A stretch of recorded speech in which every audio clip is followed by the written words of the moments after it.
Мисалы үчүн бул дагы 10 этажда, бул дагы 10 этажда бир эле застройщик, бир эле район, бир эле жерде, бирок баасы ар түрдүү, даже квадратный метр бирдей. 200 миңге 200 миңге, даже 239 миңге разница.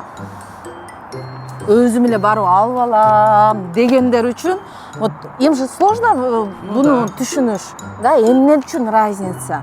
Без менен булар, видишь, Естественно. по скидке вот этой вот. Как минимум 239 тысяч, 239 миң, как минимум сэкономите. Ну да. Поэтому важно именно специалист менен барган.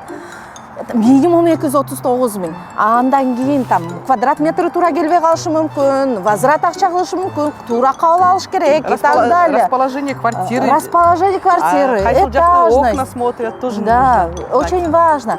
Первый этаж, многие говорят, ой, первый этаж невыгодно. Первый этаж дороже, потому что там 4 метра потолки.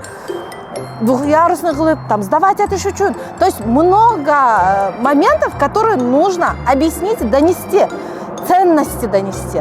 Особенно это касается тех, кто там инвестиция үчүн алам дегендер үчүнчү.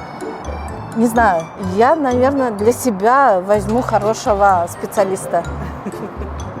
Пора 6-ю ипотеку оформлять.